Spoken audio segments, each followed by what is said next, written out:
Bueno, entonces vamos a hablar de dos síndromes paraneoplásicos oftálmicos, los cuales muchas veces pasan desapercibidos o son con muy poca frecuencia.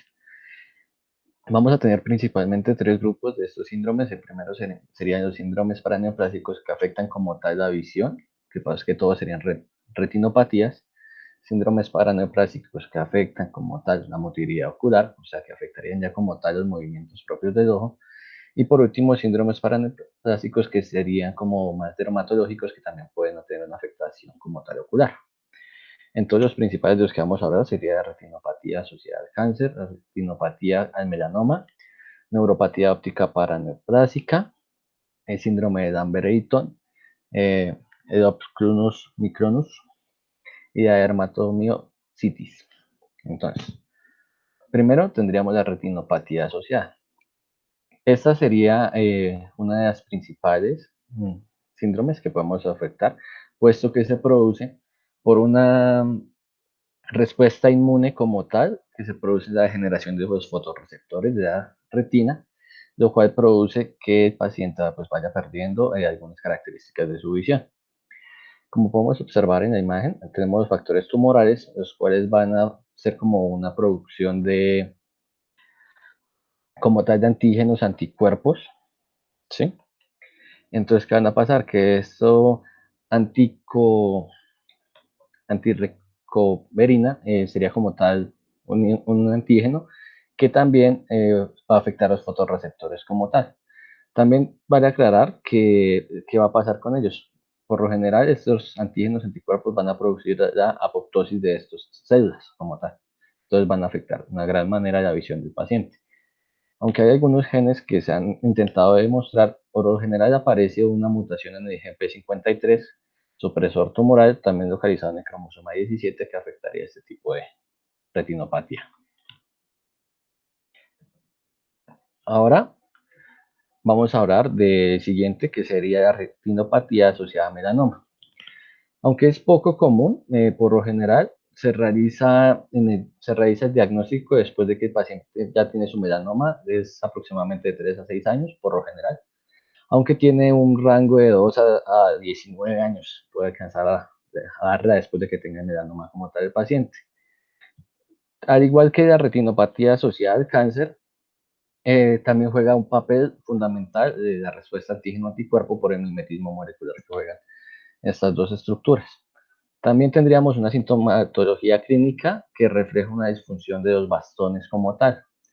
Entonces, esta ya nos afectaría a los pacientes como tal, nos va a producir como una fotos, o sea, van a ser fotosensibles, una pérdida de la visión nocturna, a pesar de que suelen tener buena agudeza visual como tal, entonces el paciente mantiene un campo visual central, pero puede deteriorarse con el paso del tiempo.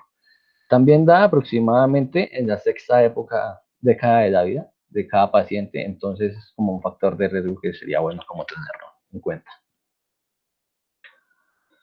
Ya tendríamos la maculopatía vertiforme, que es como tal que se hace una maculopatía en la retina, para la redundancia, que es sintomato, que tiene una clínica muy variada, por decirlo de alguna manera, aunque se produce por una nictalopía, que va a ser una pérdida más central, a diferencia de la anterior, que sí va a tener su visión central conservada. Esta va a ser una pérdida más central debido a la maculopatía, como ya les dije.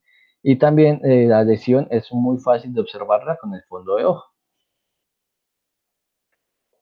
Tendríamos aquí también la miastenia gravis como tal, que sería como ¿cómo explicarlo?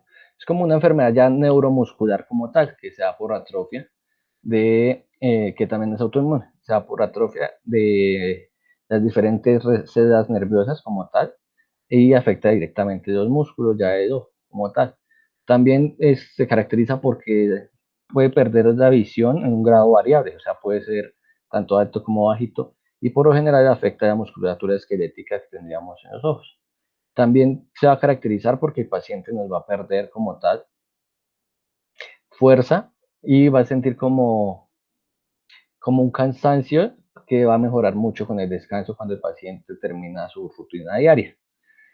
Constituye cerca de un síndrome paraneoplásico que es muy común y también su frecuencia oscila a veces entre 10 y 50%. Tendríamos el síndrome de Lambert-Eaton, que la posibilidad de que el paciente lo adquiera es de un 50-60% cuando el paciente sufre de cáncer de pulmón. Las manifestaciones clínicas tienen una triada muy específica que consiste en debilidad proximal, de predominio matutino.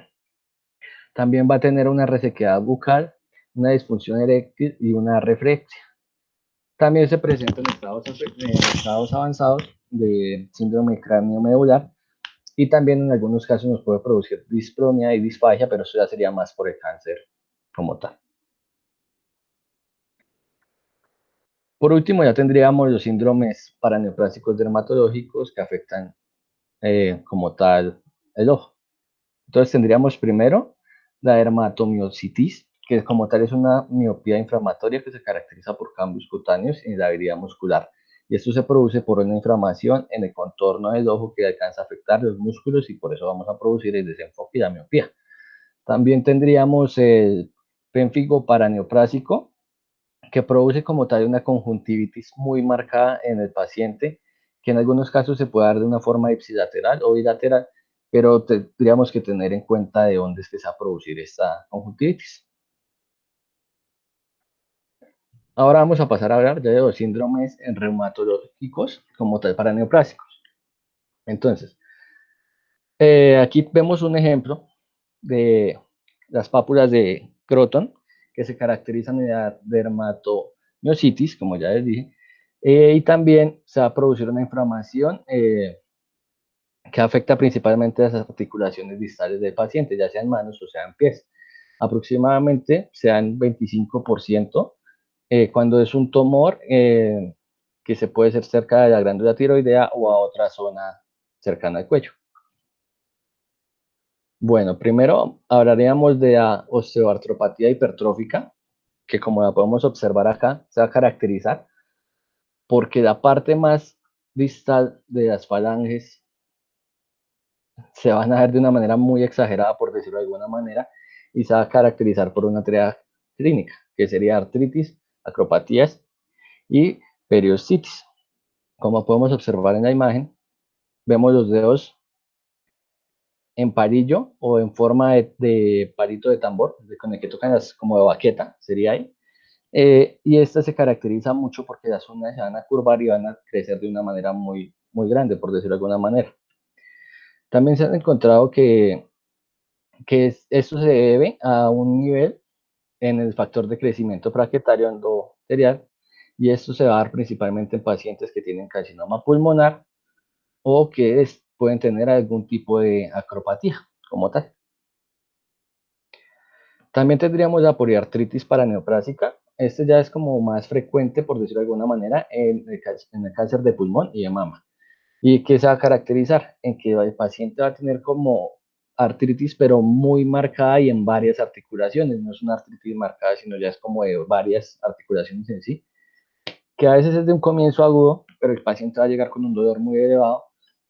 Se acompaña de una fase aguda y generalmente termina con una artritis reumatoidea.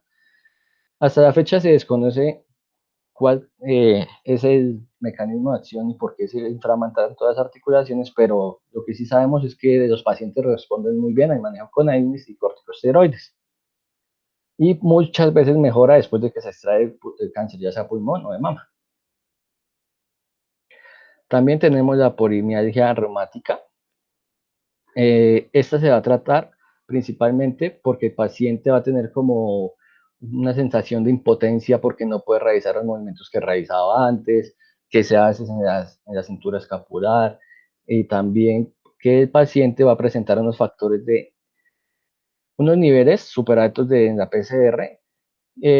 Por lo general afecta a personas por encima de los 60 años y la neoplasia puede ser en pulmón, riñón, colon o mielanoma también la puede producir. Ya tendríamos la RS3P-like. Clínicamente se caracteriza por una sinusitis simétrica, o sea, se va a ver una inflamación articular como tal muy pronunciada, que ocurre también con un edema y por lo general reacciona muy bien con un tratamiento esteroideo. También nos han reportado que estas es muy típico en los linfomas no Hodgkin. Tendríamos también el síndrome de hombro mano, que como tal es una atrofia como tal de estas dos articulaciones que se caracteriza por que en la mano vamos a tener como respuestas anormales como cosquilleos o síndromes ya como tal más vasomotores, pero que se va a acompañar con que va a ir perdiendo la motilidad del hombro y por lo general esto es un síndrome muy clásico en cánceres que afectan el sistema nervioso central, vejiga, útero, mama y principalmente en pulmón. También tenemos la panniculitis y la artritis, que por lo general esta se da en la aparición de nódulos subcutáneos, artritis monopoliarticular de los miembros inferiores y puede ser manifestación de cáncer de páncreas como tal. Ya.